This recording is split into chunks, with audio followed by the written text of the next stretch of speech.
This is a special announcement. We are heading to RSA conference in San Francisco for our 11th years of coverage, April 28, May 1st. And as always, we're bringing you keynotes, conversations with organizers, speakers, industry leaders, plus the latest insights from the world of cybersecurity. And we'll reconnect with old friends, meet new ones, and of course, we want you and your company to join us. We have a few spots left for full sponsorship and our on-location briefings. You can book yours now at itspmagazine.com/RSAC. We're going.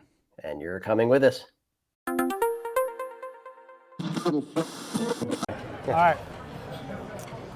3, 2, 1. 3, 2, 1. Let's do it.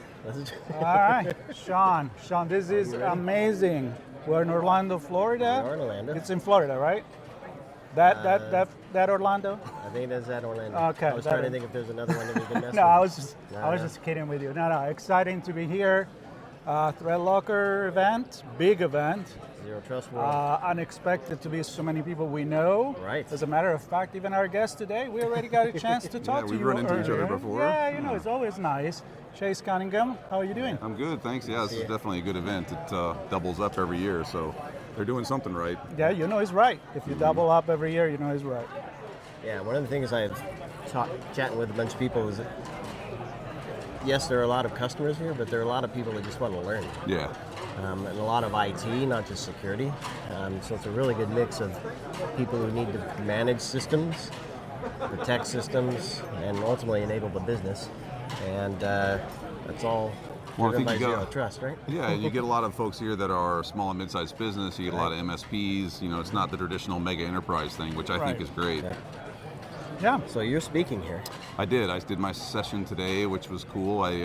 My bar for success is if I don't fall off the stage and no one boos me, and then I win. So I think I got that far. So you did good. Yeah, exactly. Right. Batting 100.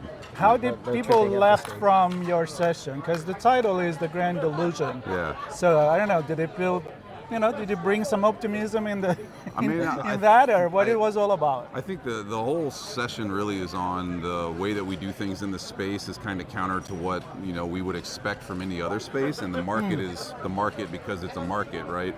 And then I just really tried to run folks through, here's the reality of the space in which we operate, here's the stuff that is valuable, and here's the stuff that is not. And you should also understand that even the experts, myself included, you should always be asking the experts to kind of give you the data and the proof behind their concepts and theories. You don't just take anything at face value. And that was my whole point, is if you're not doing this, you're delusional. Right. Are you delusional, Sean? I'm always delusional. And so I always look at things from a operational perspective and a business enablement perspective. Were you able to touch on any of that during your session? Yeah, I mean, the whole point too of businesses, especially these folks, MSPs, small and mid-sized business, etc. My point to them is, why would you try and do things an enterprise does when you don't have those resources? Like I talk to folks all the time and they're saying, we're trying to do X and Y and Z. That's what MSPs and MSSPs and services are for. I run my own small business. I don't want to do taxes because I'm not good at it and it's not fun. I have someone that does my taxes for me. Cyber shouldn't be any different. Right. So how do you wrap this whole vision into the culture of Zero Trust? And I call it culture because I think that's kind of the theme here. It's the fact that its culture is not going to be a technology development that is going to give you the Zero Trust. Yeah, so Zero Trust is a strategy, and that's I said it towards the end of my session is, you have a lot of people that will say, we don't like the term and we don't like the way that it makes people feel. It's not about calling it Zero Trust. It's about having a strategy that's based on what will make a difference, and then you apply it to your business. And that the great thing about this space, to your point, there is a culture. We've got tons of reference material, we've got tons of growth, we've got tons of things that people can leverage. You should be working towards this, and the proof is in the pudding. I think Google's a great example. Google moved towards their version of ZT after Operation Aurora. When's the last time you heard about Google having a major breach in the news? Right. So I forget when we spoke last, but the concept of what Zero Trust is, very vague in the beginning, very, I think, pie in the sky, hard to achieve. Thinking perhaps you had to be a large enterprise with a mature culture, a mature team, a mature set of technologies that you can then tune and lock up to enable zero trust, whatever that was. Things have changed, and I think it's still very different for each organization, right? Yeah. Every business runs differently. Some cloud software services, other services, some on-prem still, running finance, running manufacturing. How does an organization start to define the culture they want from zero trust? And are there resources for that kind of thing? Yeah, there's lots of resources from folks like Jason Garbus at Numberline that's put out a maturity model. There's folks from the Cloud Security Alliance. We just published a big guide on small business zero trust. So there's plenty of reference materials. I think what folks should really look at, I personally consider the Verizon DBIR and the Mandate MTRMS reports like biblical in nature. When those come out every year, go look at what the bad guys were doing that was successful and apply your basic controls to begin to negate that. And if you're doing that, you're applying, the principles of zero trust where the adversary is going to succeed. So do those things and then work your way forward from that. This is a program, it's a strategy, it's going to require time. And people should also be very real about the fact that it took you X number of however long to build your business and this infrastructure and all this other side of it. It's going to take you a while. There's not just going to be flip a switch in your ZT. Right. On that point, is it kind of like the 80-20 rule where you can kind of get fast forward to a certain level of your own version of zero trust in a certain amount of time, and then it's slow going from there? I mean, a lot of these problems are somewhat simplistic, to be honest, like bad usernames and passwords. Identity and access management should take care of a lot of that. People clicking on phishing links. I think enterprise browsers or browser isolation is very useful there.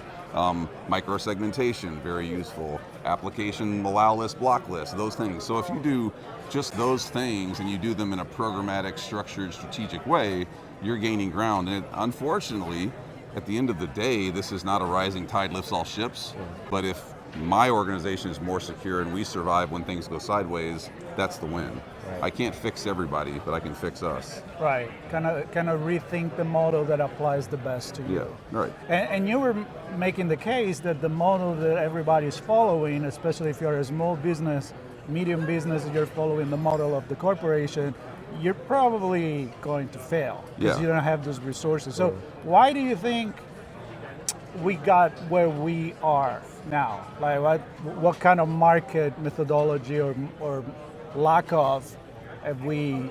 Well, whoever's first to the problem is always going to define the problem space, and then by that they're going to define the rest of the stuff that follows on. And to the credit of the folks that came in really early, like they thought about things from a big, broad enterprise perspective, and they did a good job of at least like making people aware security was necessary. But the reality of what's transpired and as we've evolved is we've learned from it and we've gotten into a different space. So I think that's where people get wrapped up too is, well, I can't do that, but look, we're not that anymore. We're moving forward. Right, yeah. And in today's world with democratization of technology and LLMs and all the other stuff, I don't think people have an argument anymore to say we're just not doing security. You can do it. It's very doable. And if you can't, partner with someone that can. Right. Exactly. So as we wrap here, Chase, I believe you're known as Dr. Zero Trust. Right? So I'm hoping you have... A joke that became a brand. There you go. Let's run with that. But your view for what's coming for Zero Trust, does it continue to simplify and democratize? And do you find that more organizations get there, or what do you see? What's the future look like? Which big changes you think? Yeah, Zero Trust is going to continue to evolve and grow, and that's what a good strategy does. The fact that folks like myself and others have been invited to speak internationally about Zero Trust. I'm going to Taiwan in a week or two to talk Zero Trust with them. Second time in a year. I was in Colombia this year talking about Zero Trust. We're going to go to Sweden and Norway and some of those places as well. So it's a global thing, which is great. But the truth of the matter is that this is an evolution of the overall strategic importance inside of the space. And for me, I believe that being secure online is a fundamental human right in today's digital world. The way that we do that is ZT. Yeah. I love it. Well, Zero Trust seemed like a pie in the sky thing a few years back. We see a conference built around it, right? A community built around it, learning built around it. Brands and people supporting organizations get there, built around it. So, Chase, it's always good to see you, my friend. Thank you so much. It was great to run into you guys. Thanks for spending time with us. Looking Absolutely. forward for the next time, Fingers wherever crossed. that is. Wherever I it keep getting is. invited. I get to come back. So yeah. Good. Sounds good. All right, thanks everybody Thank for you, joining everybody. us here at Zero Trust World. Stay tuned on location with Sean and Marco. There's more coming. Cheers. Awesome. Cool. Thank you guys. Yeah, thank you. Thank you so much. Sean, Marco. we are here to deliver a message from the RSA conference team. It's an important message from our friends. RSA Conference 2025, just around the corner, where insights drive action, solutions emerge, and community connections spark innovation. You'll be there. I'll be there. We invite everybody else to be there April 28th through May 1st. You can secure your spot at rsaconference.com/ITSPMAG25. That's ITSPMAG25. See you all there. I'll be there. See you there.